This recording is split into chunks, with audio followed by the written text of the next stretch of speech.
You're locked into Inception Radio Network, Superior, Wisconsin.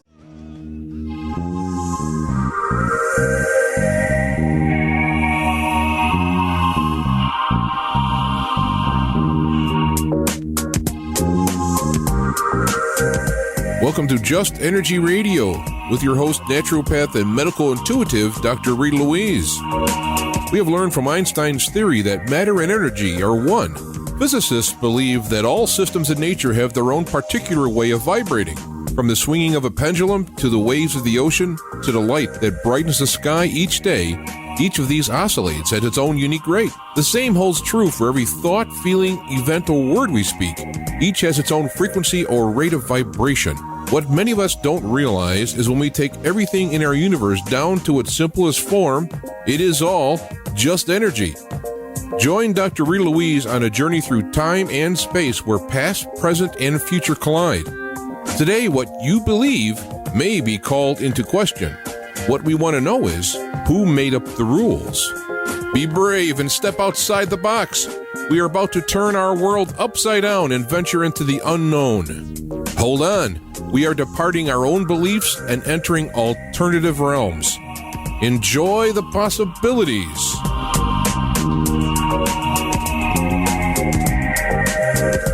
Hello and welcome to Just Energy Radio. I'm your host, Dr. Rita Louise, and thank you all for tuning into the show today. Man, today we are talking about health and food and diet and addictions and all that good stuff that we like to put in our mouth.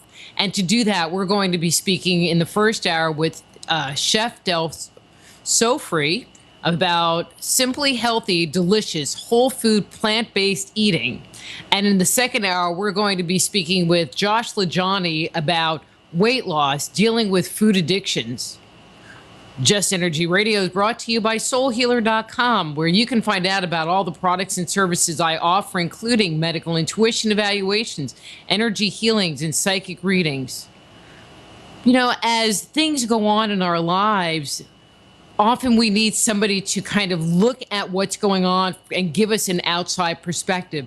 Perhaps there's a direction you've been wanting to head. Maybe there's something going on at work that you really don't understand, some conflict with a coworker or your boss. Or maybe there's some health issues that you've gone to the doctor and they just really can't help you with. Give me a call, send me an email, and we can set up a time for a private consultation where we can get your life moving forward again.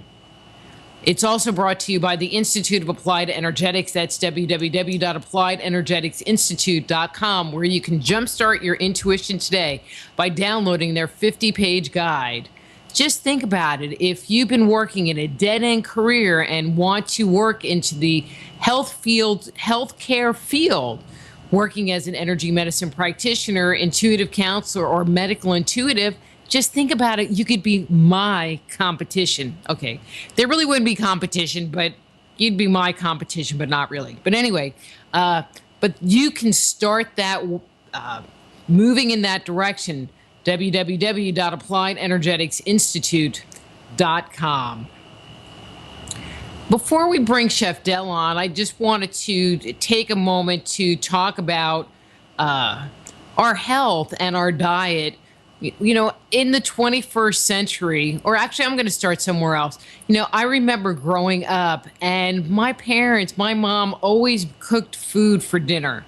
Now, thankfully she's not listening. But she knows this part. She really wasn't a very good cook. And some of the things that she would make we still talk about today and laugh because,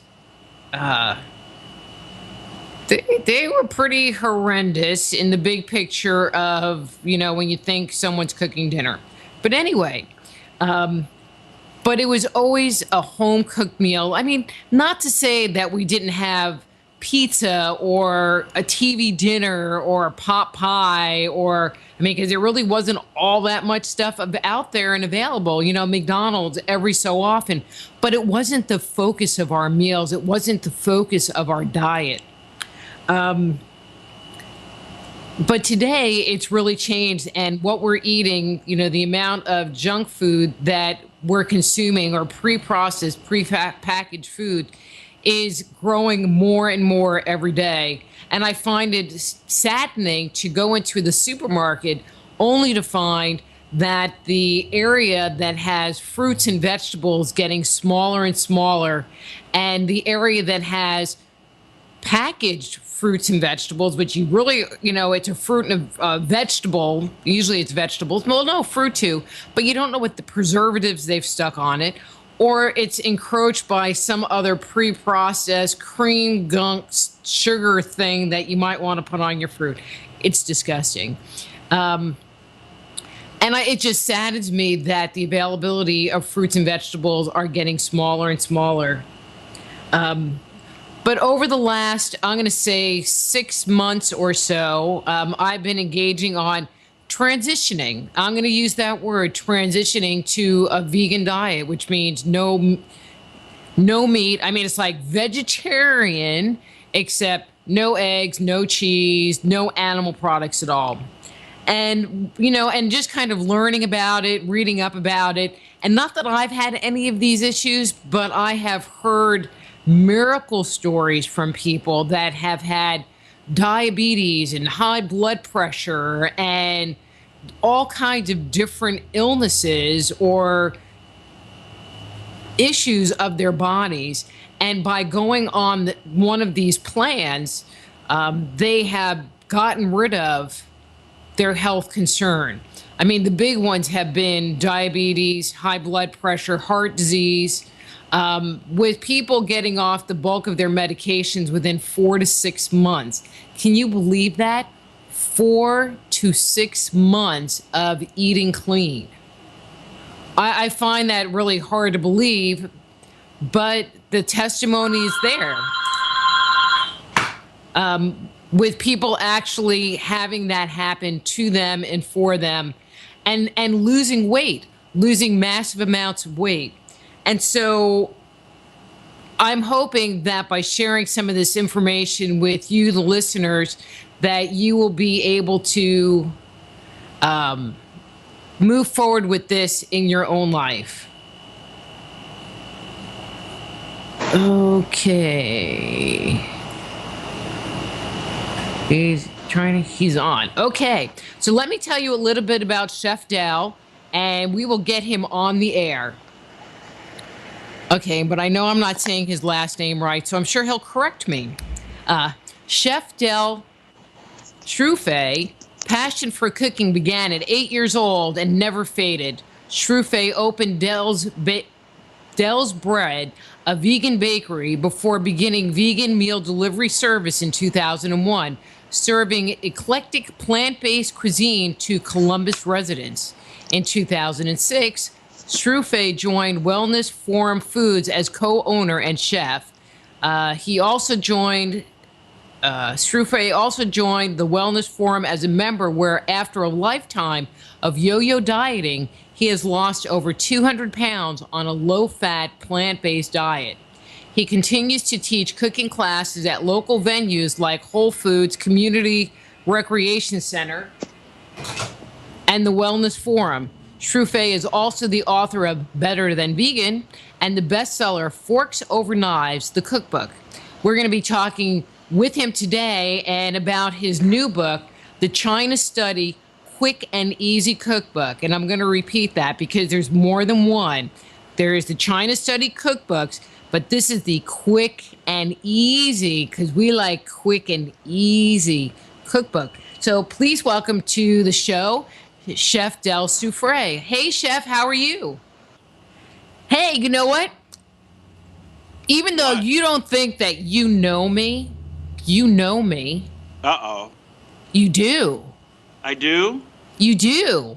Because I'm going to share one little teeny story. Oh, no. And you're going to be like, I know you. Oh, no. Oh, no, it's not a bad story. Oh, okay. No, it's a good story. Okay, So you were getting ready to do your cooking class at Health Fest 2015 in Marshall, Texas, and I was sitting next to you talking about eating peanut butter off of a spoon. Oh, my God. Hi. It's me. Hi. Hey. How are you? I am great. How are you? I'm better now. Well, okay. I am just so excited to have you. I'm excited to be here, too. Thank you so much for the invitation.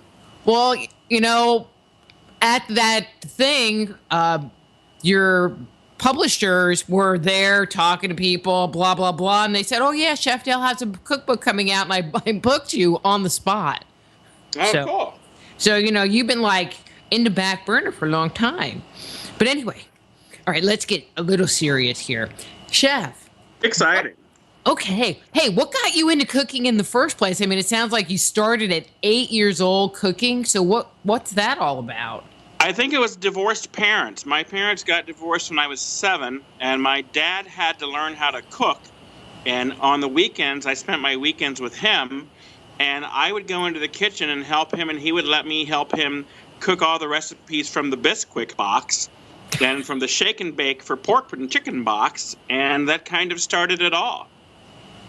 What made you change over from eating shake and bake and Bisquick, which, does sound kind of good right now. Not that I would eat it, but although, I got this biscuit thing. I have to tell you, I do have a biscuit thing.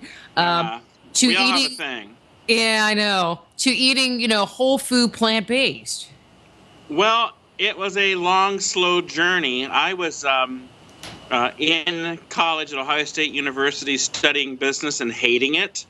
And I decided that I was going to probably drop out of school and I needed to get some management experience so I could get a higher paying job. And a friend of mine was working at this vegetarian restaurant called King Avenue Coffee House. And he was looking for an assistant manager and offered me a job, and I took it. And I wasn't vegetarian or vegan when I went there. But after 8.5 years of being there and immersing myself in that food and in that culture and learning why people were vegetarian and vegan, it took a hold of me. And when I opened my first business, which is a vegan bakery, I had gone vegan. And see, I'd never even heard of like vegan bakery, vegan. I mean, I have to tell you, going to that Health Fest was pretty eye-opening to me. Not that I haven't been a vegetarian on and off through my life, but I mean, how do you make like vegan cookies or vegan brownies or muffins? Yeah, making vegan cookies and brownies and muffins is the easy part. Making them healthier is more of a challenge. So, part of my story is I went vegan and gained a whole lot of weight after I did so. And it was because I was eating baked goods that were full of white flour, sugar, oil, and other high-fat and processed ingredients. So those same processed ingredients will give you very similar results, vegan or not, but they'll give you similar results in your health, too. Well, and there's a lot of people that... Okay, so this still stays in my mind. I was in college and was eating I was in college, so I had no money. So I was eating pretty much vegetarian because that's what you could afford. Macaroni and cheese with vegetables chopped up in it. And and a friend of mine, she was younger than me, much younger than me.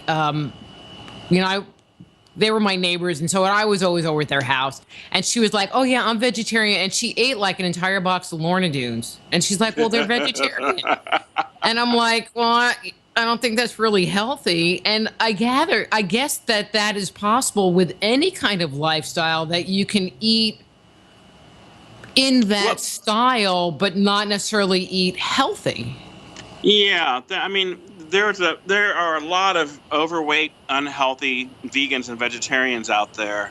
And part of the problem is that, the vegan culture and community is marketed to by unhealthy food industries in the same way that the mainstream population is marketed to. So you can buy almost anything vegan that you could buy not vegan, and it can be almost as unhealthy. Well, I have to tell you that some of that I don't get.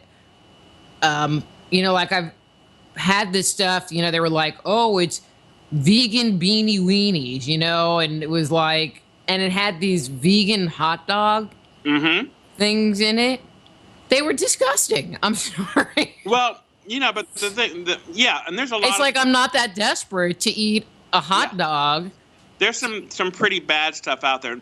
it's actually gotten better. There's some really good, almost gourmet or artisan versions of some foods out there now. So they're getting better at it, because I think the American palate has leaned more towards foodie and less and more away from junk food and junk eaters. So they've got to appeal to that palate, and that's what they're trying to do. Right. And I get that. And I guess the point I'm making is one of my big things is processed foods. You know, I don't like buying canned foods. I don't like processed foods. So why would I eat a vegan processed food when I can make it from scratch, or just not even eat it at all because it's not that important? Right. But there are plenty of junk food eaters who become junk food vegans. I'll bet. So someone like me who I was baking before I became vegan, I was baking, gourmet cakes and scones with butter and buttermilk and all of that. And when I started doing it vegan, I was replicating what I knew from before I was vegan. I bet it was fun living at your house. Well, it's funny that you talk about you were eating mac and cheese. There was a period of time before I went to work at King Avenue where, and when I was in college, I was eating lentils and rice and adding potatoes and carrots to it. But I was also, when I could afford it, was deep frying chicken wings and having buffalo wings back in the day. So I went both extremes, I think. Uh-huh. Well, I mean, we just had the macaroni and cheese because, they were, I totally date myself here. You could get them for $1. Oh, yeah. And, we were very poor college students. Yeah. And but you could go down to the local farmer's market and come home with 2 grocery bags of vegetables for $10. Yeah. Didn't know about the farmer's market back then. Well, we just knew about it because you could come home with 2 bags of vegetables for $10. But so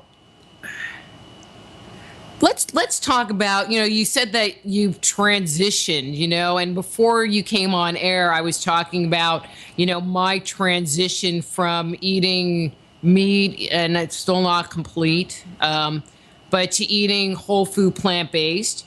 And people complain that eating healthy is hard, and that you have to cook your food. and I mean, do you have any guidance? I mean, I don't think that it's hard, but do you have any guidance for people that think that? Yeah, and this is a lot of what my new cookbook is about, is making this quick and easy. And so I have several tips that I give to people, and one of them is it's called Cook Once and Eat All Week. And so if you're willing to dirty that kitchen once a week and spend 3 or 4 hours in it, you can have food for the entire week. And you do it by using recipes that are not complicated. So if you look at my recipes, there aren't long lists of ingredients. There aren't long lists of instructions. Most of the recipes come together in 30 minutes or less, some of them in less than 15 minutes, and they taste good. So the people are going to be far more willing to, I think, pursue them if they taste good. That's the important factor. Mm-hmm. Well, that's the part I'm excited about, because go ahead. I was also going to say, having a plan is key.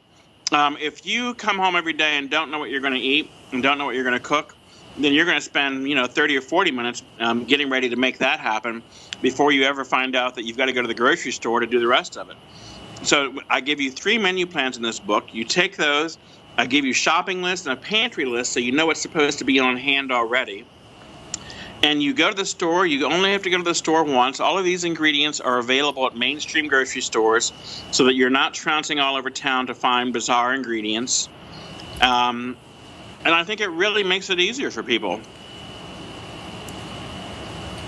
Well, and I think that planning part is really the key to doing the whole thing. before I started, I mean, I've always tried to eat healthy, even if my idea of healthy wasn't this. And one of the things that I would do, and I don't want you to laugh, but I kind of did the same thing. Sunday was my cooking day, and I would cook like 3 or 4 different things. I would make a bunch of chicken and make it into 3 or 4 different ways. And then I'd bag it up and I'd put it in the freezer. Yeah. And I would have, but after a while, I had this inventory. And so, so I might have meatloaf that's 3 weeks old that's in the freezer, but I'm not eating meatloaf every day. And so I actually had like 4 or 5 different things that I could eat during the week and not have to duplicate because I ran out of stuff. Yeah, I talk about that in the introduction to this book because my mother did something very similar when we were kids. She didn't put much in the freezer, but she would take like a turkey and roast a turkey on Sunday or Monday. Then we would have turkey with maybe mashed potatoes and gravy on Monday. Tuesday, she would make turkey tetrazzini, and then the leftover turkey would either go into a soup or we would have sandwiches with it. So it wasn't like we were eating the same dish, but we were kind of eating the same food. So I kind of learned from her.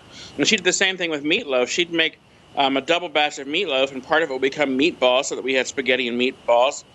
And the other half would become meatloaf with mashed potatoes and gravy. And then leftovers would become meatloaf sandwiches that I would take to school. And so can you kind of use that mentality in working with your diet and nutrition and with the recipes that you provide in your new cookbook, the China Study Quick and Easy cookbook? Oh, yeah. I mean, and here's how I do it. I'm all about flavor and making food taste good, but I give you some basics to work with. So for one of my favorite recipes of the cookbook is my date and soy stir-fry sauce. So it's got dates instead of sugar, soy sauce, ginger, and garlic. Puree that, and it's done, right? You can stick that in the refrigerator and have it all week. Then you do something like you cook up a big batch of brown rice, and if you have frozen vegetables on hand, then you've got a stir-fry, right? So you can chop up an onion, stir-fry the frozen vegetables, add the brown rice and some stir-fry sauce, and dinner's ready to go in probably less than 15 minutes. Well, that's really easy, and stir-fry is always freaking good. Always freaking good and always healthy. I mean, we're doing oil-free, low-fat stir-fry. You can decide how much of the sauce you want to use or how little you want to use if you're on a low-sodium diet. So, and you can't go wrong with vegetables, whether they're fresh or frozen. And the brown rice, do you just make like a big pot of brown rice and kind of eat on it during the week? Or what do you do with that? I always have a big pot of brown rice on hand. A couple of things I do with it. I make it from my stir fries. I take leftover stir fries since I live alone and throw them in a wrap with some hummus and rice. I'll take rice and make a stovetop rice pudding. Throw it with some almond milk, a little bit of date puree, or a little bit of maple syrup and some dried fruit. It doesn't take any time once you have that rice cooked, right? So making me hungry. I'm the guy that will also eat just a bowl of brown rice sometimes when I just want something. So, it's having those kinds of things available, having lots of salads chopped and ready to go, whether you buy pre-chopped salad mixes or do your own, having canned beans and ingredients like that. There's a lot of things that you can do with a can of beans without a lot of effort. Exactly. And and one of the things that I'm trying to do, with my show and with everything else, it's kind of demystify this whole cooking thing, and food thing, because people think it's going to taste bad. If I eat healthy, it's going to taste like my lawn, or it's going to taste like a stick. I mean, is that your experience? Like when you transitioned, was that your experience, or was it not really hard for you? I was really lucky. I have 2 of my lifelong friends. I've known them for 33, 34 years now, or the first vegetarians I ever met. They're 10 years older than I am, but they've been vegetarian since 1969. And so I was we would go out. They were in a band at the time, and I'd go over to their house, and she would cook, these fabulous vegetarian meals at 2 o'clock in the morning. So I knew back then that vegetarian tasted good, right? I knew then that it wasn't going to be about tree bark for me. So I kind of had a lucky start. And then when I went to work for King Avenue, I had actually been going to King Avenue as a customer before I ate there. Now, I admit, when I was first there, it was lots of cheese and dairy and things like that. And we slowly transitioned it to there was more vegan-friendly options on that menu, but we always were about the taste. And I think that's the most important part. You know, we've been working on this transition. I mean, I don't do cheap milk at all because it hates me. And so that was easy. And I thought it would be harder. I mean, not that I haven't not eaten meat before, but for some reason this time I just thought it would be harder. And we don't really miss it. Not at all. No. You know, it's just like you just eat different things. You just make different choices. Right. And, I've learned that the longer you go without eating a certain food, the less that you miss it or think about it. So I don't crave ice cream. I don't crave a lot of the foods that I used to eat. I do have a few unhealthy vegan treats. Oh, yeah, like what? Come on, dish. Uh-oh. Did we lose? I have to limit, like potato chips. Oh, yeah, I guess they are vegan. I love potato chips. And I'll get a 1 ounce bag of chips at the store every now and then, but I don't sit and have the 1 pound bag in my house because I'm going to be in trouble. I'll eat them that's part of setting up your healthy lifestyle and setting up a healthy life is making sure that you have healthy foods as available as the unhealthy ones used to be, so that you're more likely to make healthier choices. And we find that's true with kids too. When you put kids in a kitchen and you give them choices between fruits and cookies and chocolate, yeah, sometimes you're going to choose chocolate, but sometimes you're going to choose the fruit. Sometimes. Am I still making you hungry? Yeah, you are. Don't worry, I'll go down and have a snack when we're done. I have it's better than never. I have two stepkids, and when I moved in with them and their dad, because their dad had custody, they lived on like hot dogs and ramen noodles and chips. And he was from a ranching family, so a lot of meat. And so I would make like pot stickers and like this really cool stuff, and they hated it. They just hated it. So I stopped making it and would make things that were more toward their palate. But I also cut out the chips, and we cut out the hot dogs, except for like 4th of July. Yeah. And cut out the ramen noodle and started giving them, like banana walnut muffins for their lunch snack with a banana or maybe a yogurt. I mean, definitely better choices for them. And many years later, I made some of the things that they hated. Yeah. They were like, how come you never made this before? Like, well, I did. I go, I don't make things that taste bad. You just have bad taste. Right. But their palates changed. And, right. And so I feel like I won. Yeah. Well, it's not, a lot of parents. I have a question for you. You worked in a bakery. Okay. You like your baked stuff. I mean, what about carbs? There's so much controversy. You have it's got to be all protein people. And then you look through a lot of cookbooks, especially stuff that's on the newsstands.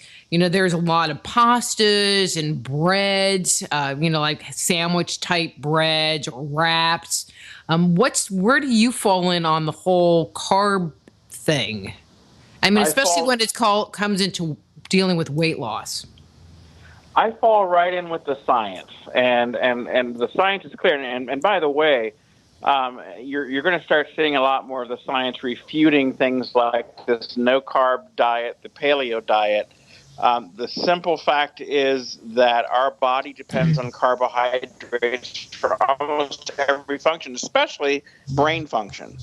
So if you follow the science, and you can look at the studies like the China study, and you can look at other research on human nutrition, and carbs are an essential part of it. But there's a big, big difference between unprocessed carbs that you find in beans and legumes and potatoes and corn and rice and green vegetables, etc.,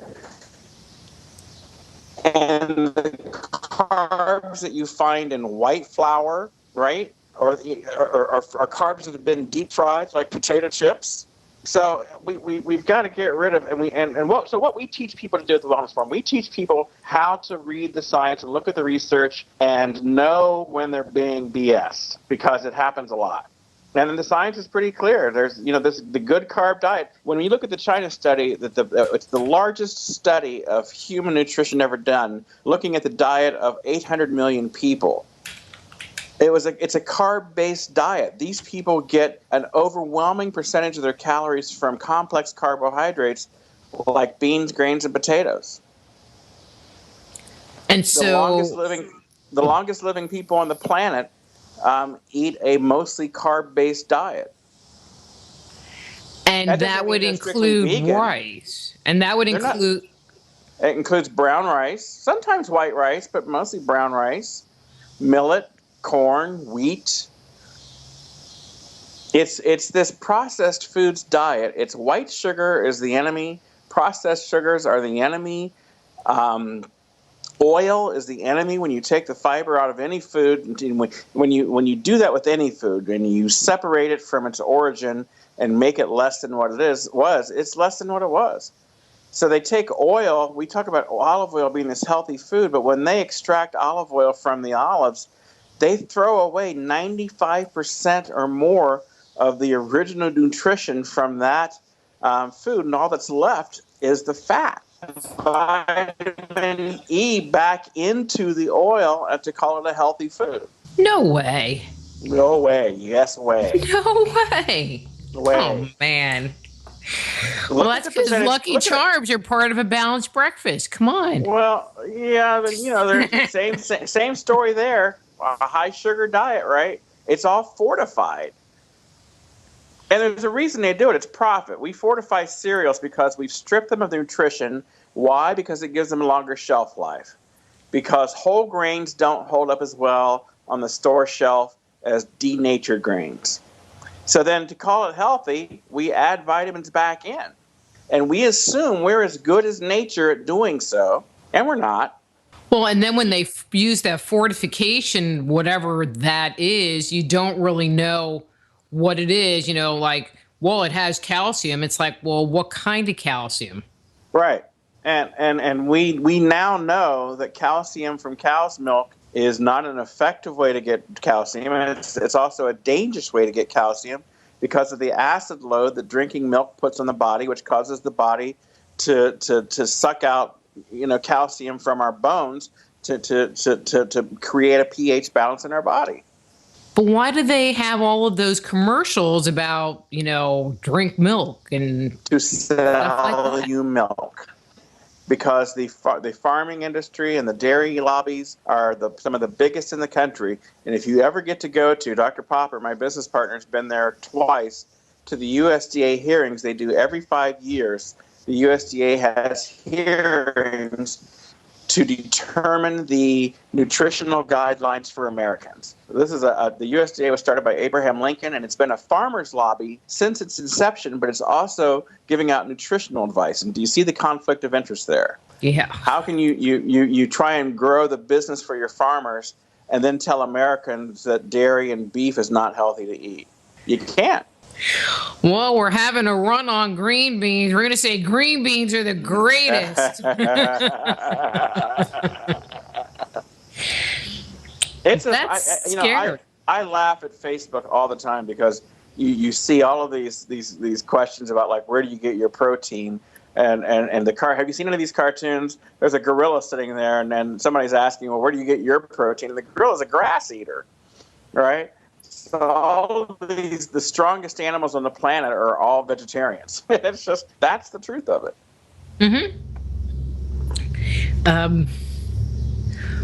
One of the things that I really liked about your book was the fact that it seemed like what my observation just going through it was that it looked like you had a base of ingredients. Like you had built up a pantry of chickpeas and cannoli beans and, cauliflower, even if it was frozen cauliflower and silken tofu. There were core foods that it seemed like were used, I don't want to say over and over again, but kind of a lot, in a lot of different ways to make these meals. Was that intentional on your part? It is in part intentional, and it's in part the way that my own pantry is stocked. So people are always asking me about the newest this ingredient. Have you had this, or have you had this? Have you ever had yucca root? And I'm a kind of really basic kind of eater. So I eat black beans and lentils and chickpeas and cannellini beans. I use silken tofu for a lot of sauces, or I have traditionally. I use cauliflower a lot to make sauces. So I keep those things on hand. If you look in my freezer, you'll see broccoli, you'll see corn, you'll see spinach, you'll see edamame. In my pantry, there's onions and carrots and celery. So I tend to do a lot with the same things. And then seasonally, I'll go out and find, like, asparagus is fresh at the farmer's market in the spring. Kale is fresh later in the summer. Swiss chard, middle of the summer. Right now, I'm eating peaches because they're ripe in Ohio. And so that's how I add to that basic thing going on in my pantry. And you don't have to have a huge pantry to eat healthy or to do this correctly. Okay, so now I just have a personal question, because you brought up making the sauces with cauliflower and or the silken tofu. Which do you like better? I mean, because I haven't really experimented with them, because I have this fear that they're going to come out like paste. So which one is going to give you the more lighter, creamier consistency that you would want? I tell you what, they both have their place. I don't eat a lot of soy. I'm mildly sensitive to it. I'm one of the few people on the planet that actually is. And so I started making my mayonnaise and my sauces from pureed cauliflower. I learned that trick because of a cauliflower soup that I used to make that was really creamy when you pureed the cauliflower. It also has a really intense flavor. So I like that silken tofu is great when you want to make like a quick chocolate pudding or dessert sauces. But the cauliflower, it really is amazing. You cook your cauliflower until it's really tender. You puree it in the blender with just enough liquid to get it creamy. And you can get it to the consistency of mayonnaise or to a nice cream sauce or to a vegan sour cream. And then you can season it any way you want. The silken tofu might be a little more neutral in flavor. But for the savory sauces, the cauliflower gives you this really nice foundation of flavor. Okay. I like them both. Well, okay. Yeah. I'm just gonna have to do it. I really think if you try the cauliflower, people who try that recipe are like, oh my God, what just happened? It's like a transformational shift in the universal vortex, because it's really that good. Well, people laugh at me because I have this cauliflower thing, and I love having cauliflower mash. I love it. Yeah. I love it. Yeah, and it's just like, what do you have for dinner? Cauliflower mash. Leave me alone. I got my bowl. Sometimes I'll put like a little sauce, something on it, but not usually. Yeah. For me, it's cauliflower and Brussels sprouts. I love Brussels sprouts, and I'll eat those every day with some brown rice.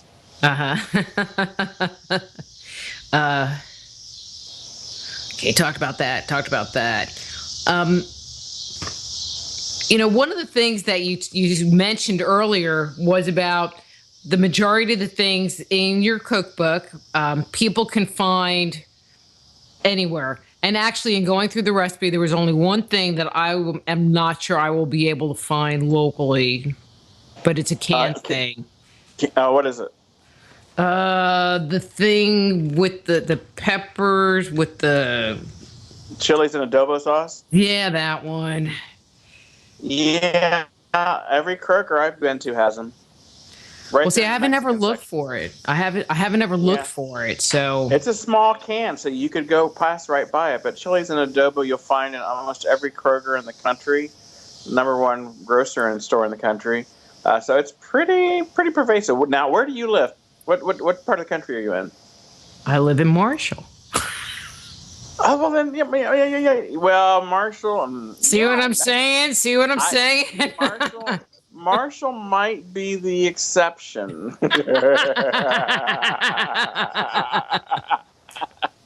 Because I have had to go shopping in Marshall and have had to make a few changes and a few ingredients. But you're a small town.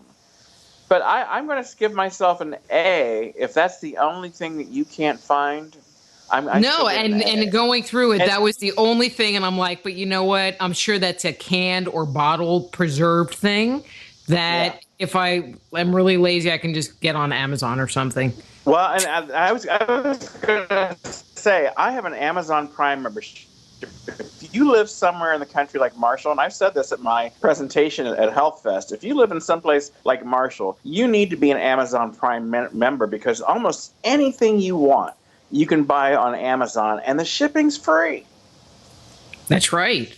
And you can sometimes find lower prices on Amazon than you'll find in the grocery store. Now, I'm a big believer in shopping locally. I shop my food co-op first. I believe in that firmly. But I also want what I want. So when I can't find my adobo sauce at Kroger, I'm going to go to Amazon and get me 6 cans shipped. Mm-hmm. And I think that's part of it too. One of the things that I've been really enjoying about my personal transformation is finding new recipes. Or, we have, we have this wannabe vegetable garden that's kind of from the heat. And we have these great expectations, and I'm going to have like 500 pounds of zucchinis and tomato mountains, and I've gotten 1 tomato. I actually did get 4 zucchini before they all died. It's been a rough year. It's pretty pathetic. Yeah, but anyway, it's been a rough year. And I was going to say something. I don't know. Never mind. I totally forgot. Well, my gardens, we've had a rough time in our garden this year, too. We're just starting to get tomatoes, and a lot of other things just aren't going to make it. But we had so much rain, and it's been cold here. We've had a really cool summer, so it's been kind of a rough summer for all of that stuff. But that's why I trust my farmers market. My local farmers, man, they'll figure out a way to make something grow, so I can find something to eat when I go there. Mm-hmm. So I want to go back to my freezer comment. So because you said that, in the cookbook, you say the sauces will last about a week in the refrigerator. Can I make some of this food and freeze it up, like these sauces in particular, and like freeze them up in my little ice cube trays and save them for later? Yeah, the sauces all freeze really well. So the only thing you want to do is when you thaw them, you want to whisk them to bring them back to shape really quickly. But yeah, the sauces all freeze well. Cool. And for the listeners, okay, so I went through this cookbook because I saved it so I could be surprised and not have food spilled all over it before I talk to you today. Because that's how I cook. It's very messy. Right. And the sauces, you think sauce, you think, oh my God, this is going to be so fattening and awful. But the sauces look amazing, and they seem like they just add accent to the meals or take it to the next level. So you're not eating, just potatoes. You're eating potatoes with a cauliflower cream sauce, which sounds really good. I already have things bookmarked in here. Yeah. Well, I always say to people who aren't really into the whole cooking thing, but want to seem like they are, you need to come up with 3 or 4 good sauces, because if you have a good sauce, there's a whole lot of things that you can do, and sauces really bring things together. So you can have brown rice and steamed vegetables, but when you have brown rice and steamed vegetables with an almond sauce, man, people are going to talk about you like you know what you're doing. But it also seems like if you know, because I'm Miss Freezer Queen, you know, if you've made your almond sauce, but you also have a red pepper sauce and maybe some kind of spicy Asian sauce, you could have virtually 3 kind of different meals, all with the same brown rice and vegetables. Yeah. And that's exactly the point. I mean, you can take the same ingredients. Like, if you can take the same vegetables and brown rice and change the sauce and have different things going on. And that's how I like to teach my cooking classes. It's like I was showing a class just last night, this combination of vegetables. And if you put my almond sauce with it, you had like a Buddha's bowl. But if you put a vinaigrette with it, you had a salad. And it's funny to watch the light bulb go off in people's eyes, because it's like, oh. And that's kind of how you get versatility and you get interesting variation in your eating. It's totally how I do it. But what if you're a cook like me and I get people give me bad time. I kind of read the instructions. And sometimes I even have almost everything on the list in my house. Yeah. And... But, you know, as I say on this show, I'm dyslexic enough that I forget stuff, or I look at the picture and I go, well, I don't know, this sounds better. And I like throw in my own crap. What you're asking me, what do I do with you? Nothing. I mean... I'm a similar kind of cook. I've never been a recipe follower, and I think that's also kind of cool. Like I never really thought that when I was writing a cookbook or a recipe that people were going to do it my way anyway, because I always took recipes and did them my way. I assume that's what everybody did. The only time I don't do that is with baked goods. Well, to some extent, you know, there's only so many ways you can change a scone around and still have it be a scone, right? There's a certain part of the structure that has to be maintained so that you can call it a scone. But whether it's blueberry or cranberry or chocolate chip or what, that's the variable part of it. All recipes in a way are like that. You know, you change the sauce out, you change the herbs out or the spices out, and you've got different dishes. Well, yeah, somebody said that. It's like, when you bake, you actually have to follow the recipe. And I'm like, that's why my baking doesn't work. Yeah. Well, we say that there are 2 kinds of cooks in the world. There are cooks and there are bakers. I happen to be both, and maybe that's my own little oddity, but it's kind of true, because I can follow the recipe for baked goods. I learned how to do that, but everything else, I think the rules are open for bending. And my students get mad at me in my cooking classes all the time, because they're wanting me to make it like the recipe says so they can taste it like that. And I'm like, no, come on, let's have fun. I usually get my way, by the way. Oh, I know. We have our vegan potluck here, and, you know, you're supposed to write the recipe down, or, I mean, at least the ingredients, but they're like, but if you could put the recipe, you know, or make copies or whatever. And I'm like, what recipe? It's like, well, you know, it's got this in, and they're like, well, how much of that? It's like, I don't know, till it seemed like it was enough. I can understand for the beginning cook that person who's just starting out needs to see a recipe to make that work. But I think I've been cooking since I was 8. So if you give me a list of ingredients, I'll figure out something to do with it. Well, and I think one of the reasons why we've been getting cookbooks is because we're bringing in a different food palette, you know, a different spice palette, a different pantry than we've ever really been exposed to, you know, in this way, especially working with the beans and, you know, getting rid of the butter and getting rid of stuff. It's like, okay, so what do you do? How do you have a sauce?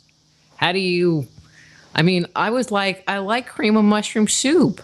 I can do a lot with cream of mushroom soup. But not anymore, even though I think it is vegan. Well, you can certainly make your own cream of mushroom soup and have a pretty good dish. Well, I haven't got that far, but I'm sure you can. But, you know. You can, I promise. But I'm just saying that I think cream of mushroom soup is vegan because I know there's no milk in it because I wouldn't eat it if there was. But, you know, it's just jam-packed with chemicals. It's a little can of chemicals. So. Yeah, I know. But it does taste good. It tastes good. I know. I've never had cream of... well, you know what? I've never really had... excuse me, thought that I had cream of mushroom soup until one year. I've never liked green bean casserole, and I made a version of it one year, a vegan version of it, and I was amazed at how good green bean casserole was. I know, isn't that weird? And it just, yeah, I'm hearing you. And it's freaking cream of mushroom soup. Mm-hmm. Well, I mean, I would use it for beef stroganoff. Or for potatoes or gratin or whatever it is with the kind of white sauce because I don't do dairy. So that was my go-to cream sauce stuff, and we're not doing that anymore. So it's like, wait, but I want my cream stuff on my noodles. Here, that was Chef Del Soufre. His book is The China Study, Quick and Easy Cookbook. Again, it is The China Study, Quick and Easy Cookbook. And his website is www.chefdelsoufre, I can't say it, .com. Hello and welcome back to Just Energy Radio. I'm your host, Dr. Rita Louise, and thank you all for staying tuned to this hour of the show. Just Energy Radio is brought to you by soulhealer.com, where you can find out about all the products and services I offer, including medical intuition evaluations, energy healing, and psychic readings. So if there's stuff going on in your life, give me a call, drop me an email. We can set up a time for a private consultation. It's also brought to you by the Institute of Applied Energetics. That's www.appliedenergeticsinstitute.com, where you can jumpstart your intuition today by downloading their free 50-page guide. That's appliedenergeticsinstitute.com.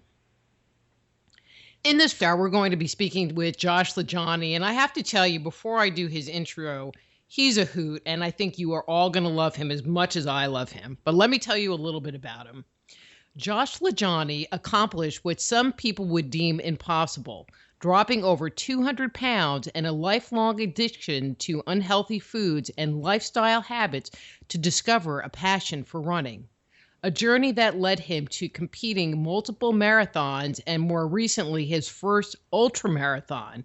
He didn't just lose weight, and he didn't just keep the weight off. He became an athlete, a real athlete. So please welcome to the show, Josh LaJuanie. Hey, Josh, how's it going? It's great. Nice to be on. I am just so excited to have you on because you're just so fun and so real, and I think people can hear you for that. But let's start here. Josh, you lost 200 pounds. Who were you before this transition? Who was Josh? Josh was just an overweight ex-football player, self-proclaimed has-been, who was, cracking jokes and drinking beer and somewhat the life of the party and the coordinator of all the fried victuals at said party. That would be, I guess, the old me in a nutshell. Fried victuals. Fried victuals, yeah, food, just anything. You know, that old Beverly Hillbillies term. Well, that's what I was thinking, and I'm like, oh, that's right. But you're from Louisiana, so I guess people should know you speak Louisiana.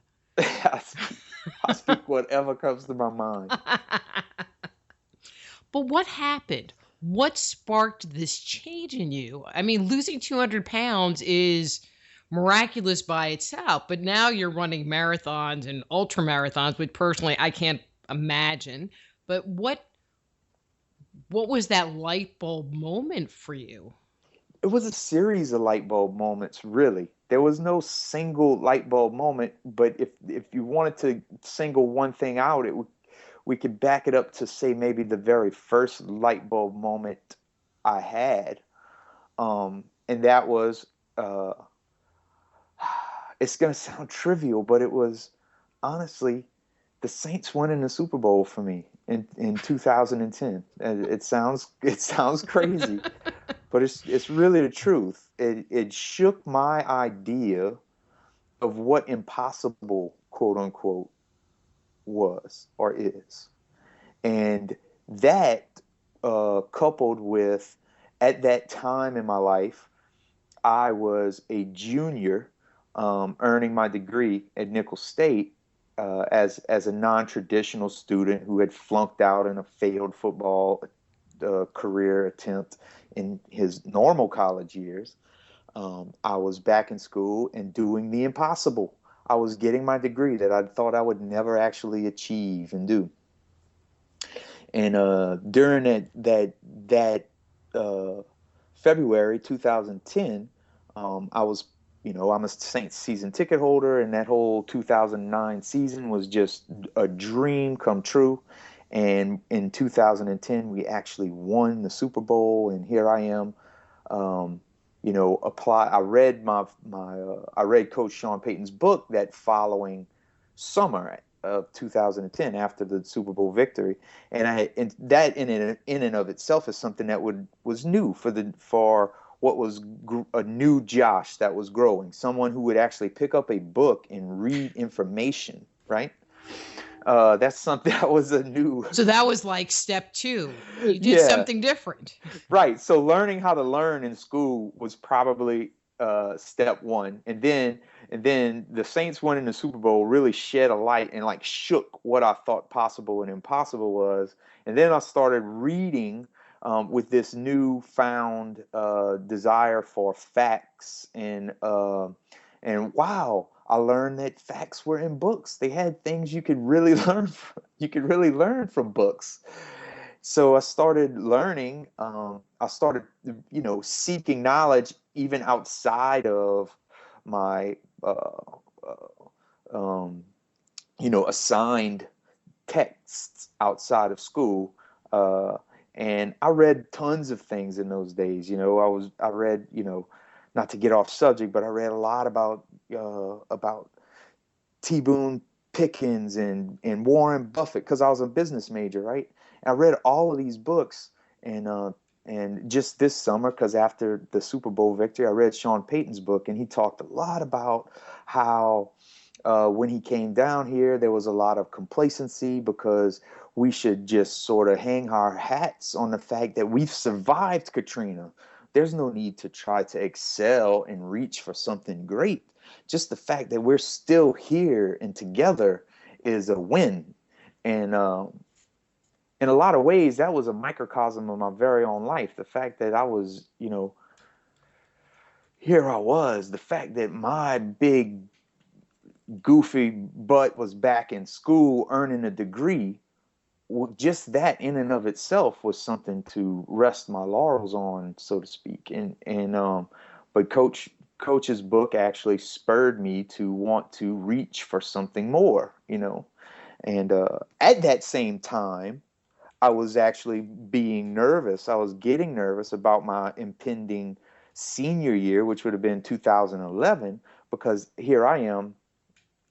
Not only am I 10 years older than everyone in all of my classes, but I'm also, at least 150 pounds heavier than everyone in all of my classes, and squeezing my big ass in all of these little desks in all of the classrooms, It's not really 400-pound man friendly, those classrooms and auditoriums and stuff.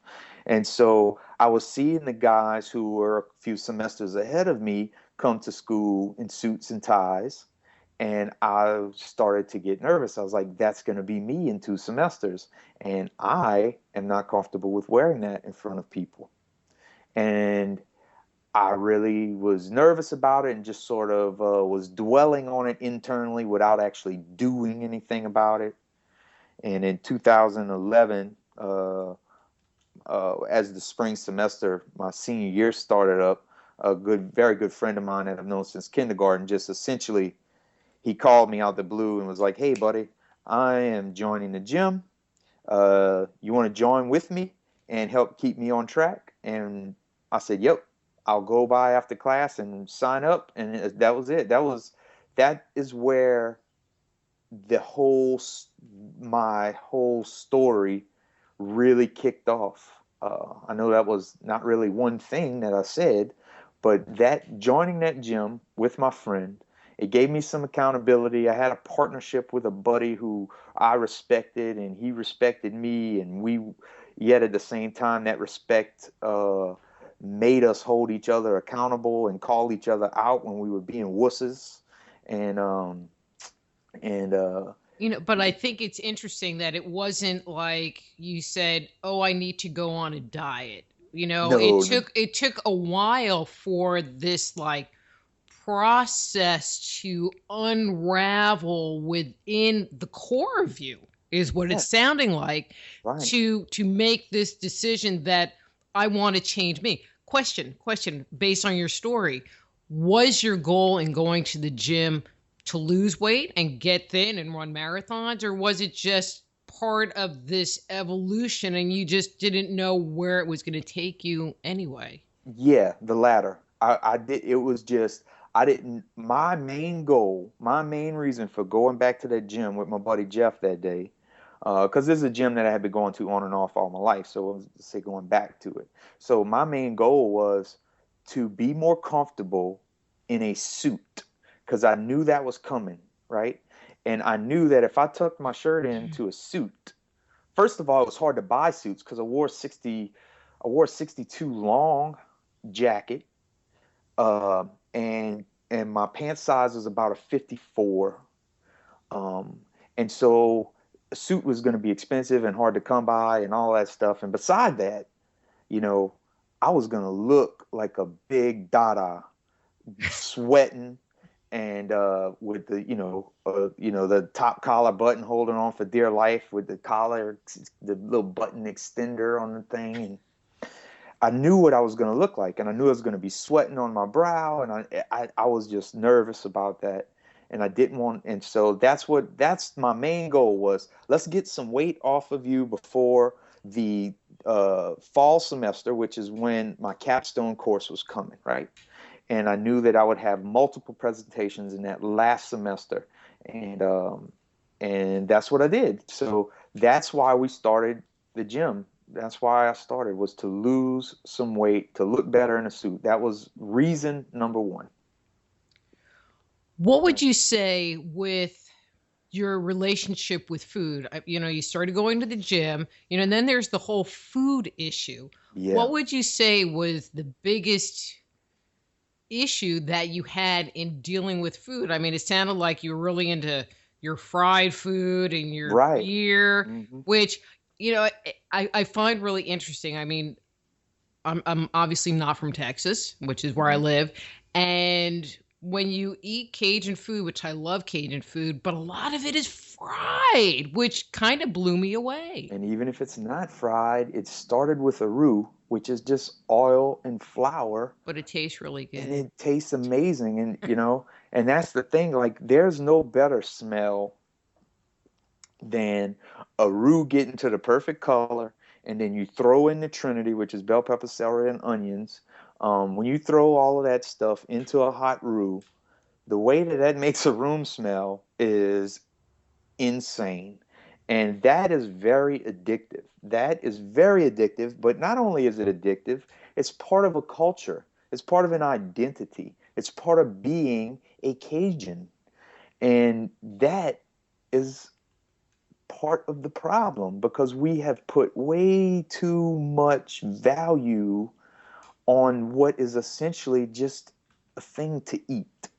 And it kills us. It honestly, just to put it frank in short, it's But what do you killing mean us. we put too much value on it?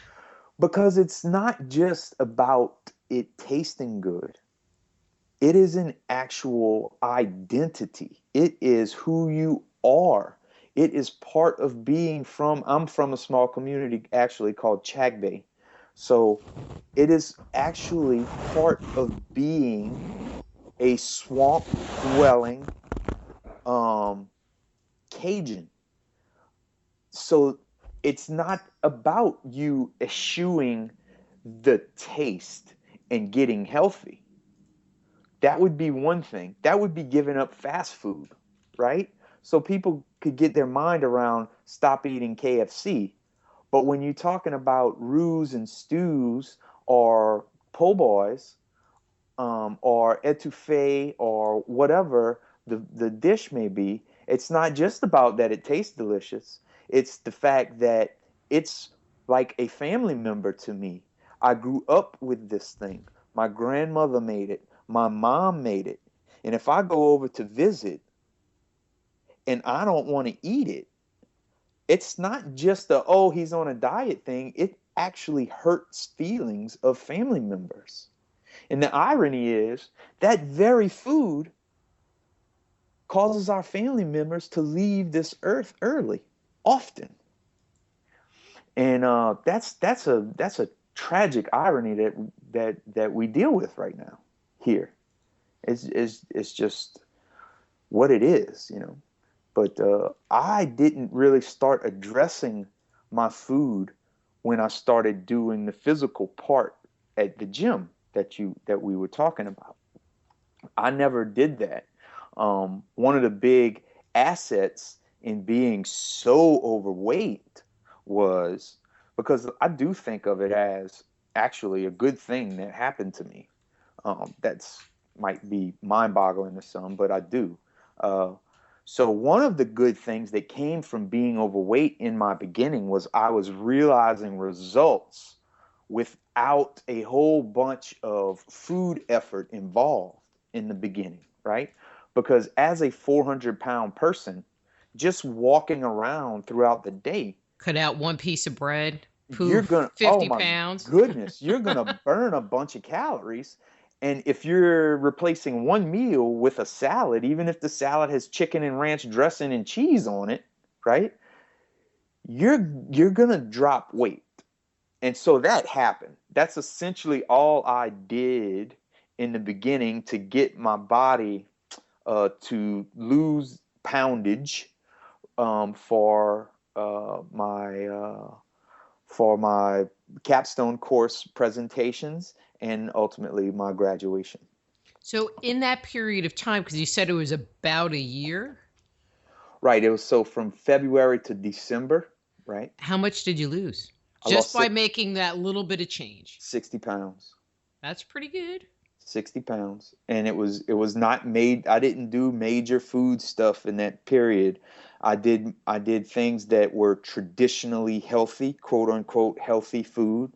So it was a lot of chicken breast, a lot of cheese as snacks, lots of salads with dressing and bacon bits and all of that stuff on it. And like I said, I lost weight in spite of what I was eating. I didn't realize that it was in spite of what I was eating at the time.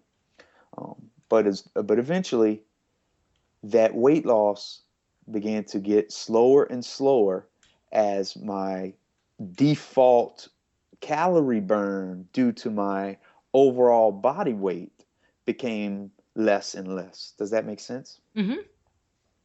And so then I had to readdress, and here again comes into play my education, because here I was. Now I'm a senior. I'm a graduate. Actually, and so a lot of the time in my school, a lot of the time in my degree, I spent doing case studies and analysis on different business practices and what they did to fix said problem and what are the new outcomes with the new fixes and all of these things. And we did tons of case studies and stuff. So what I was doing was essentially just taking my weight loss as a case study, and I was trying to be as pragmatic about it as possible.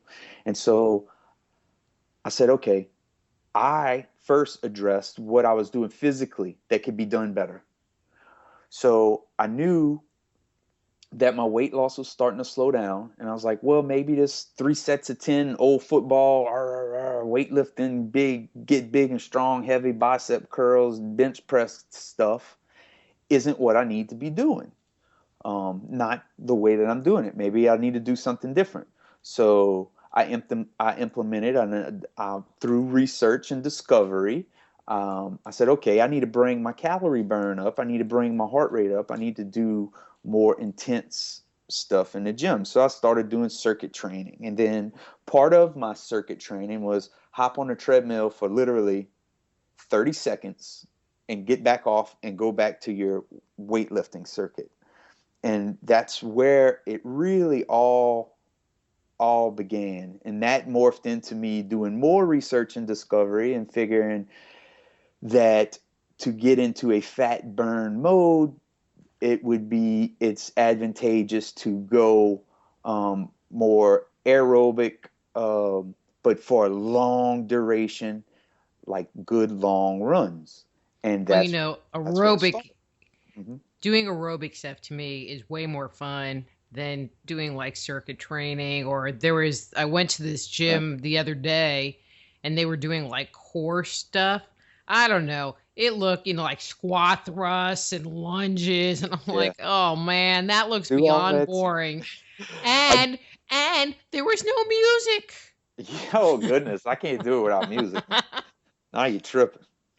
So what was the biggest obstacle? Did you have issues, getting rid of some of the foods that you were eating? I mean, I know a lot of people, they are so mega challenged with like sugar or bread. Bread is a huge one for a lot of people. Yeah, and bread,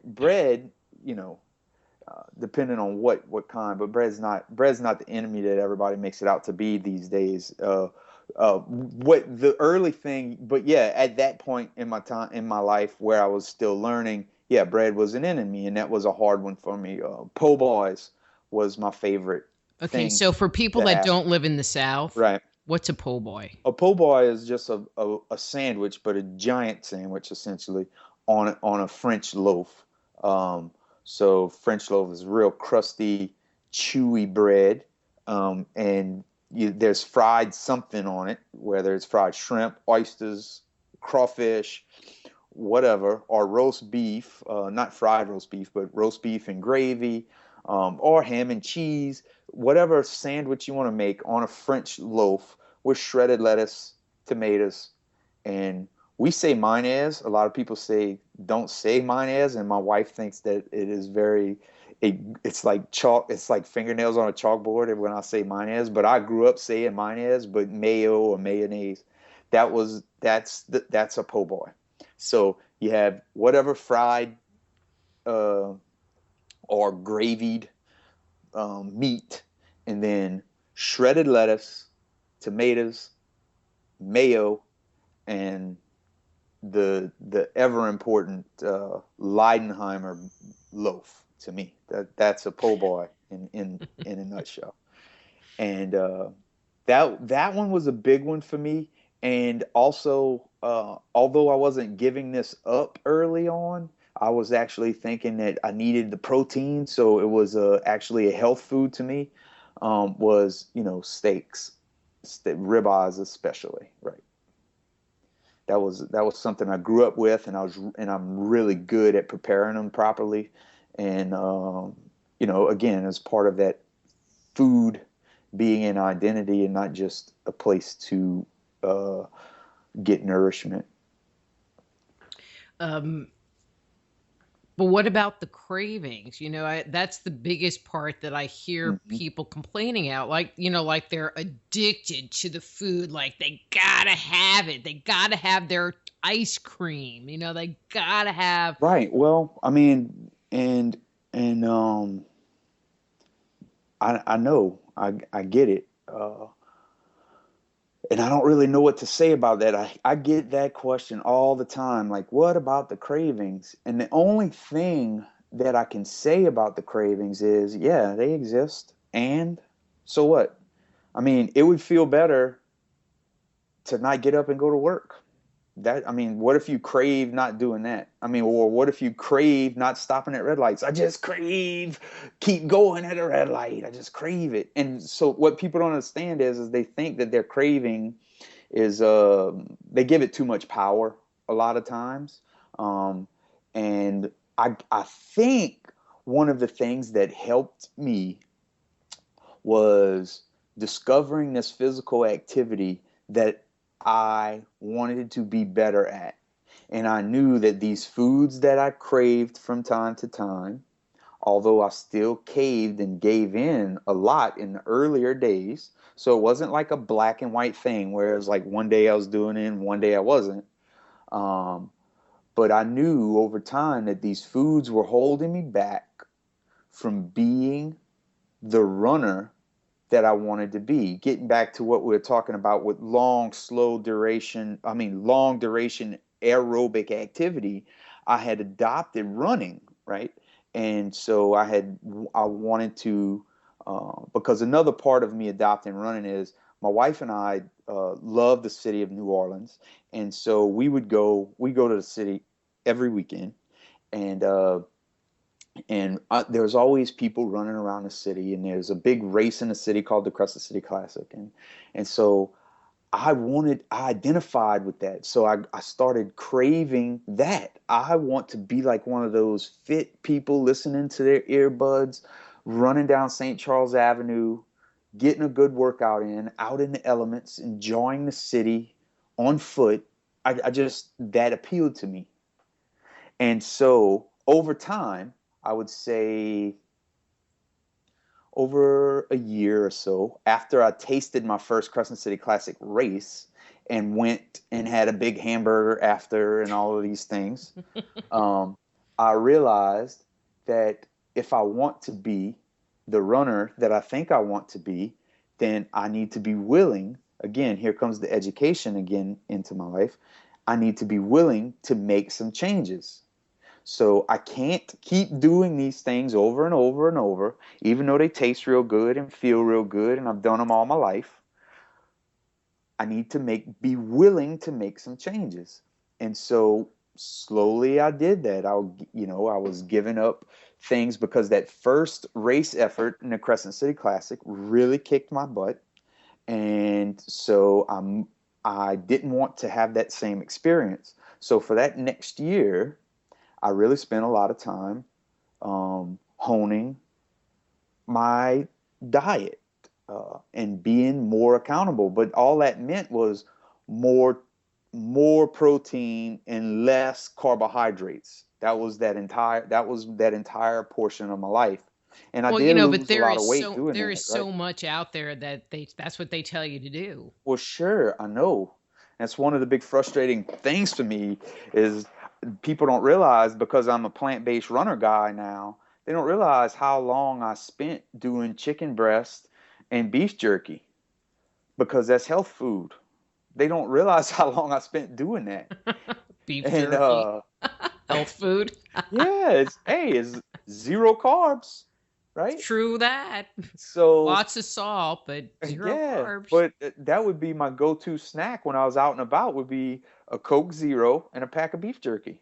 I would do that 3-4 times a day, and that was health food, and I was losing weight. So who could argue with me, And I had people telling me that it wasn't the right thing to do, but I would just completely dismiss them because, hey, have you lost 80 pounds? Or, you know what I mean? That would be my answer. And because that's where I would be at that point, And so that's all I was doing. And I didn't realize it at the time, but actually by adopting and only eating my meat that I wanted to, and I was eating pretty much only meat for a very long time. By adopting that, I was giving up a lot of processed junk food. So that's good by itself. And right, but that happened kind of by accident, but it's because I was trying to do like this paleo thing, or at least what my version, what I thought it meant. I thought it meant meat all the time, and that's all I would do is I just ate meat all Oh, the time. it's the caveman diet, right? Right. And I identify with that because I'm a big, strong fella and I'm a man, pound my chest guy, right? And I hunted and I fished. And so, I eat meat. I'm a carnivore. When I was in school, I even did a whole business plan. One of my presentations actually was on a concept called big ass wings. Okay. And where I was going to take turkey wings, because I have this big smoker pit. I still have the pit, and treat turkey wings in the same way that you would do a pork rib, and then serve them as an alternative to the more unhealthy pork rib. And so it was just these smoked, and they were good because I used to make them all the time. And I had little charts about how much less fat is in a turkey wing than in a pork rib, and all of these things. And it's hilarious, the shift that I've made. But yeah, I mean, Because you it's don't eat meat anymore at all. yeah, no, zero, I zero. mean, so Not that's like turning it 100% the other way, where you yes, were ma'am. full bore carnivore, and And because now, I wasn't getting the running results that I wanted though. So I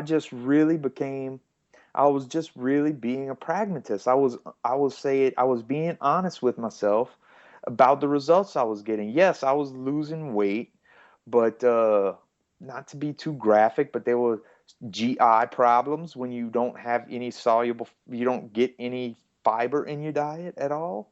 Um, and so I was taking Metamucil and all of these other things, and I was like, this doesn't seem natural to have to be taking this powdery substance. And not only was I taking that and eating all of this meat, but I was also supplementing my protein with whey protein. So I was eating only meat, taking whey protein supplements from GNC, and you know, having to take Metamucil so I could hopefully go to the bathroom regularly. And I really felt drugged down, because what would happen is when you starve of carbohydrates for so long, you eventually gorge on them. And I would do that regularly, especially on the weekends when we would be in New Orleans. I would eat turkey breast only all week long, and then we'd get to New Orleans and it would be, you know, Chinese food and po' boys and jambalaya all weekend, and beer all weekend. And so the results really got very slow, or very almost non-existent, after about 100 pounds of weight loss, which was around the second uh, Crescent City Classic effort. So 2012 was the first one. So spring of 2013, I was down 100 pounds, and I was doing my second Crescent City Classic, and I was in the middle of reading Born to Run at that time. I don't know if you've ever heard of that book, but it's pretty amazing. And so I read Born to Run as a devout meat eater, right? I read Born to Run, learned about Scott Jurek, learned about the Tarahumara Indians and their running prowess and all of those different cool things in that book that I learned. And around that time, because the Crescent City Classic is on Easter Sunday, or the Saturday before Easter Sunday, so we do Lent here, very Catholic heavy culture. So for Lent, after the 2013 Crescent City Classic, which my wife and I had run together and had worked out pretty much all year, not together, but parallel. She was doing her thing and I was doing my thing, and we were both had this parallel goal of getting the Crescent City Classic 2013 done in under an hour, which we did, 59:56, and then very close, right? 4 seconds to spare. Yes, and you can look it up. It's 59:56. So, but I did it, and so we decided that we were going to do this concept on eating that she had read about called clean eating, quote unquote. Okay. And so that just meant um, no more processed stuff. And that was a big one. Uh, and if you do eat meat, it's going to be only grass-fed organic stuff. And all of our fruits and vegetables had to be organic. And so we did that for the whole 40 days of Lent. And during that 40 days of Lent is when I read more about Scott Jurek, because I had learned of Scott Jurek. I don't know if you know who Scott Jurek is, but I learned about him um, in the book Born to Run, right? And so Scott Jurek also, as an aside, he just broke the record on the Appalachian Trail. So he ran from, like, I think it's North Carolina or Georgia all the way to Maine on the Appalachian Trail through the Appalachian Mountains. And he broke the record by some, like, I forget how many hours, but it's an insane feat, over 3,500 maybe kilometers. He did that in, like, I think it was 48 days or something like that. He did it. It was insane. Anyhow, I read his book, and while we were doing the clean eating, and I don't remember the exact sequence, but around that same time, I also saw Forks Over Knives. I read Rich Roll's book. I saw Fat, Sick, and Nearly Dead. I saw all these other documentaries on Netflix while we were doing this clean eating. And then I was like, you know what? The clean eating thing is right.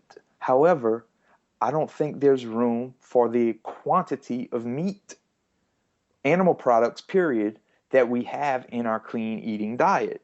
And so I approached my wife and I told my wife that I was going to try this meatless, no animal products for 30 days or so. And after we were done with our clean eating. And that's essentially how I got started doing that. But it was all because what? Because I was trying to be something, not trying to not be something. I was trying to be a runner. I was not trying to not be big and fat anymore. I was trying to chase something down. And that, I think, helped my mindset a lot. I didn't even realize that was going on. I'm just talking about this in retrospect now. And it sounds like it was just this process Yeah. that evolved, and it wasn't something that you decided. There are so many people that I've worked with or interacted with that say, oh, well, I decided I'm, going to become a vegetarian, or I'm going to do this. And they go from eating, total crap to wanting to, like, all organic and, meat free and blah, blah, blah, blah, blah, blah, blah, blah. And it's too big. Yeah. They can't comply with it. But it sounds like with you, it's like you took this step and it worked. So you took the next step. Hey, Yeah. and it worked. And then you got this new piece of information. It's like, well, I'll give it a try. And you integrated it piece by piece into your life instead of trying to go from 0 to 60 in less than a second. Right. And in the beginning, and that's what people don't understand, because they're like, well, how long, once you decided plant-based, how long did it take you to go plant-based? And it's not really a fair question, because they don't realize it. I don't mean that to be mean to anyone. I'm just saying that what they don't realize is when I decided to go plant-based, I had already been wallowing around in massive change for a year and a half or more, right? So I had already been changing big things in my life, changing physical movement, changing my diet. Even though I know now what I was doing was wrong, I was doing something. I wasn't researching it and just thinking about it in the abstract. I was doing. I was reading, I was learning, I was implementing, I was gauging results, I was changing as necessary, reading, learning, gauging results, changing as necessary. And I've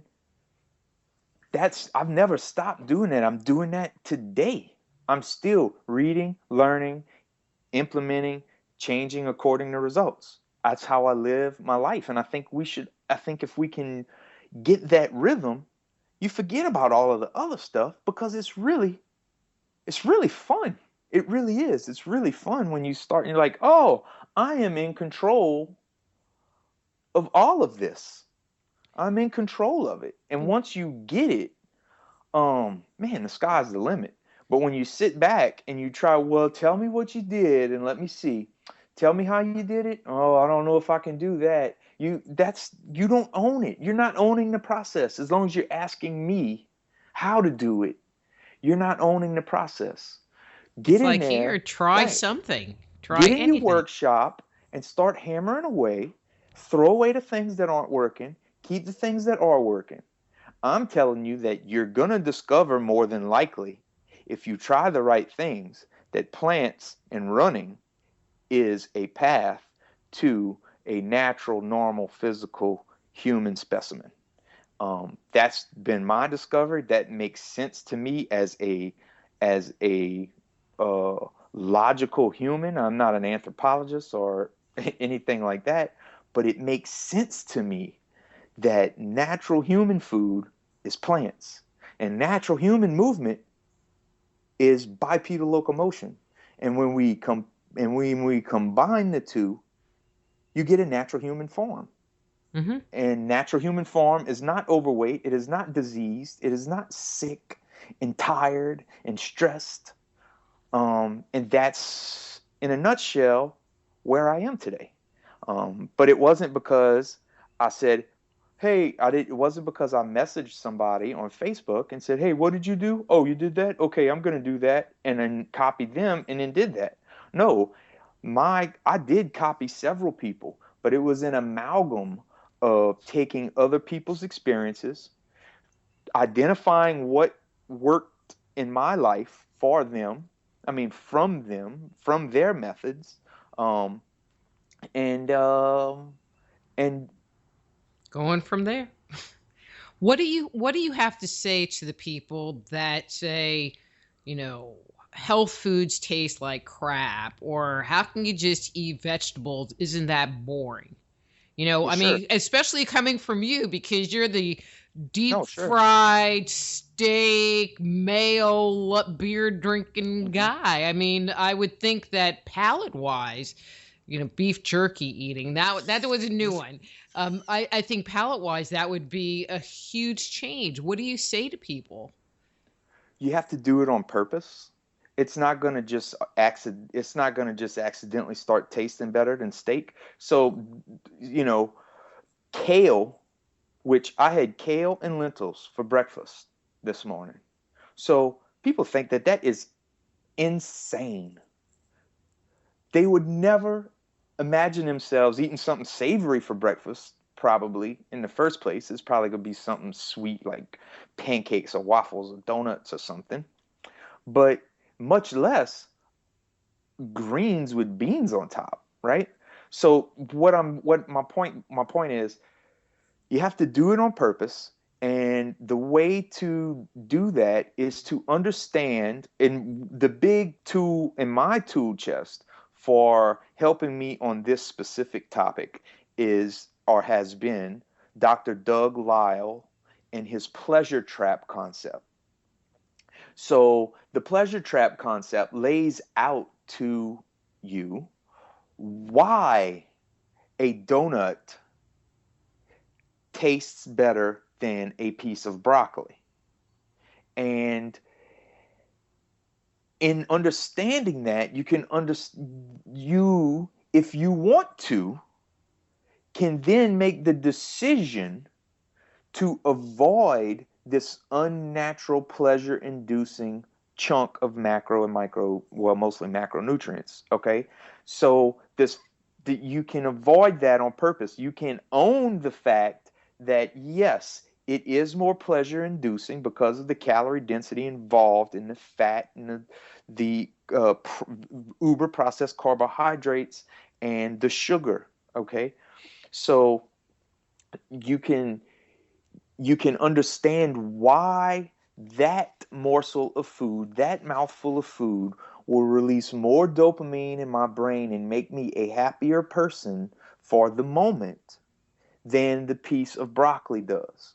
Understanding why that is and why, evolutionarily speaking, we have developed that mechanism inside of our brain to make us attracted to more calorie density to avoid starvation. Okay, so my point is, it's an education process, but you have to go and seek that, do that, and learn that on purpose. You're not going to just all of a sudden, oh, I heard Josh say something about Dr. Doug Lisle and this pleasure trap thing, and that's why donuts taste better than broccoli, but man, I just can't give up my donuts. No, that's not it. What I mean is, you have to dive into it. Look into it yourself. Watch the TED Talks. Try to understand the concept, understand the entire talk of what he means by the motivational triad and by what the concept of a pleasure trap is in the first place, and then avoid the trap on purpose. Yes. You And mean then like what? kind of like drinking where you just have to like just not go there? Yes, we never would take this argument from an alcoholic. We would never say from an alcoholic, take the argument that, yeah, but man, whiskey just makes me feel so good. I just enjoy it so much. I just can't give it up. We don't let alcoholics get away with that argument, or we don't let junkies get away with, yeah, but oh my goodness. I mean, heroin just feels so good. It just feels so good. Or the opposite of that. We don't ever talk to an alcoholic or a heroin addict and go, yeah, but you don't just miss a good glass of whiskey from time to time. Yeah, you don't really just miss sinking a needle in your vein and getting some heroin into your bloodstream. You don't just miss that. But we don't mind doing that to a person with a food addiction at all. Not at all. That is going to be the first thing that we're going to ask.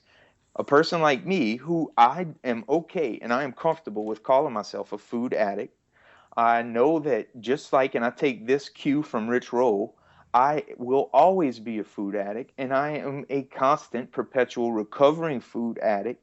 You don't get to not be something. You don't get to be big as I was by not being something as extreme as an addict.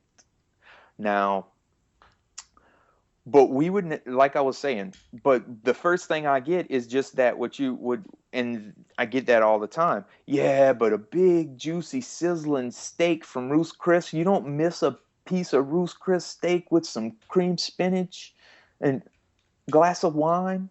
Well, of course I remember what that tastes like and the pleasure induced from that thing. All right? Of course I do. But why would I do that when I know the results of the other way? And the other thing that happens when you avoid those unnatural, calorie dense, pleasure inducing things, it's not human food. It's not.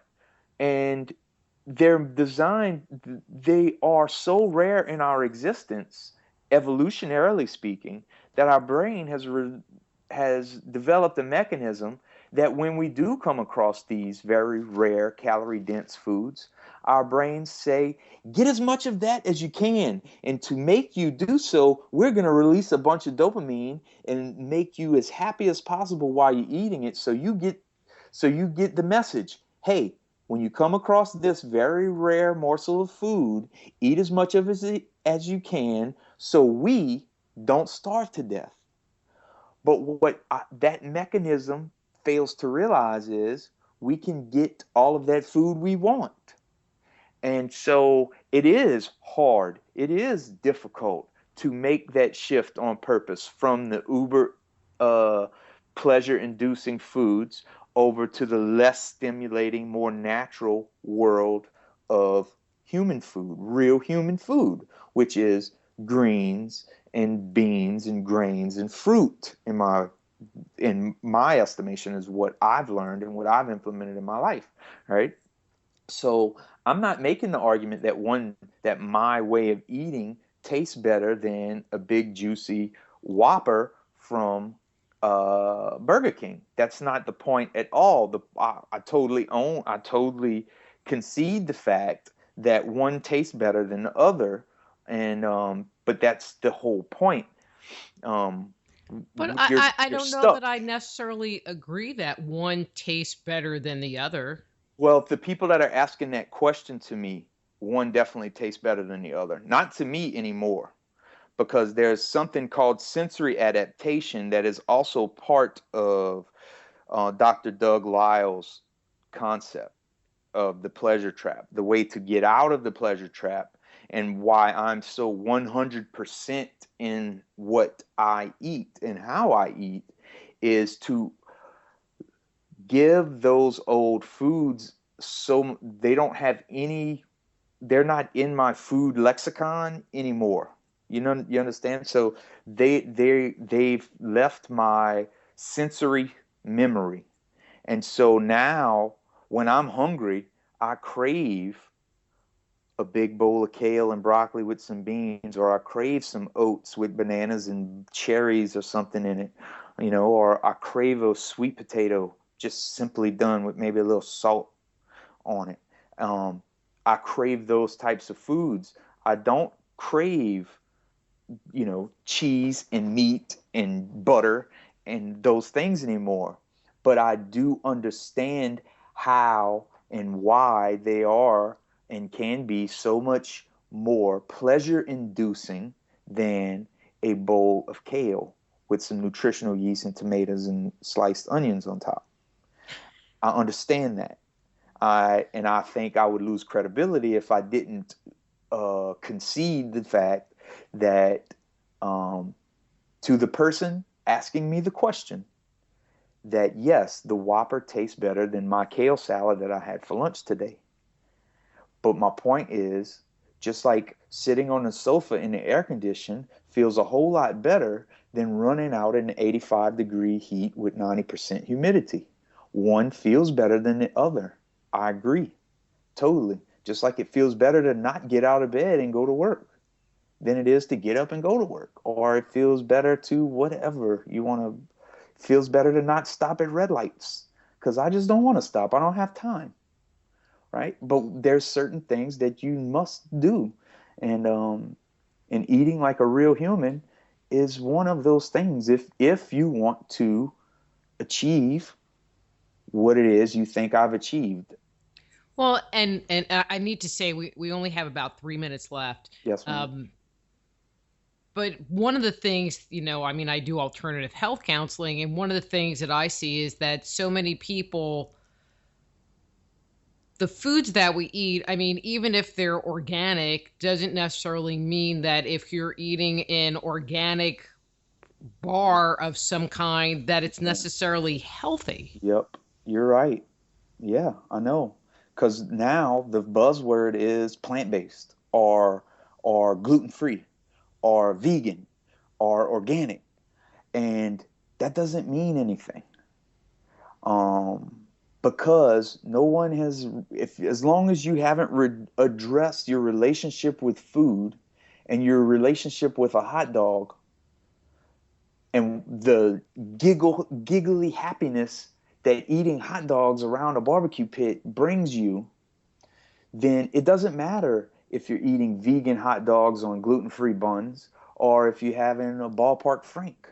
See, I don't even get that, they sell vegan hot dogs, or this one place here has that's vegan a whole nother show. Yeah. Vegan turkey. I'm like, Yes, I'd rather eat the freaking turkey than eat some processed something sort of hot dog thing that even tastes worse than a hot dog. And what I've discovered is even inside of, as you try to more specifically describe it by saying whole food plant-based, even inside of that, you can abuse food.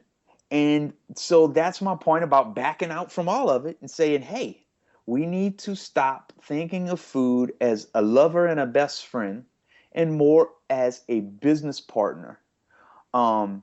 And that's the issue. Regardless of whatever moniker you put on the way you eat is, Because even if you're a whole food, plant-based person, you can have Ezekiel bread, whole grain Ezekiel bread with nut butter smeared on it, and you can find some dates and put dates on the top, and then you essentially have what tastes like a peanut butter and jelly sandwich. And you can eat that 4 times a day and have a big smoothie with nut butter and fruit and banana and, all of these things in it. And you can put on weight. You can put on weight. You cannot lose weight for sure. But I'm eating whole food, plant-based. No, because you're still too giggle happy over food pleasure, regardless of what type of food it is. You still want the Mexican Fiesta bowl with all kinds of avocado and some wraps on it, instead of using food for happiness, for nourishment.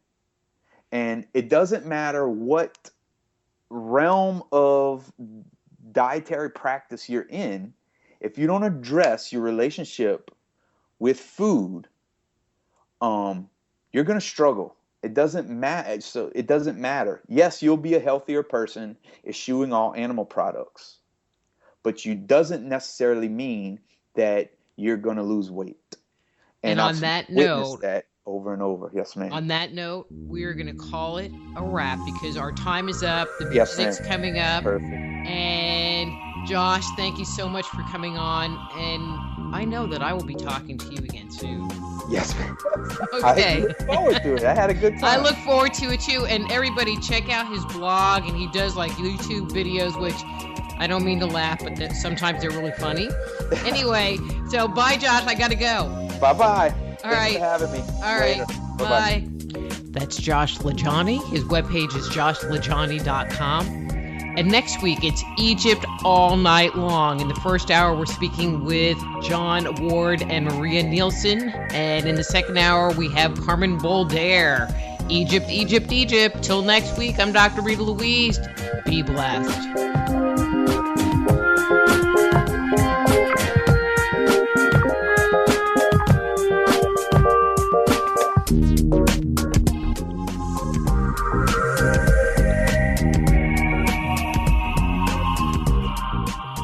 Join host Dr. Rita Louise each week at this time for Just Energy Radio. Point your browser to www.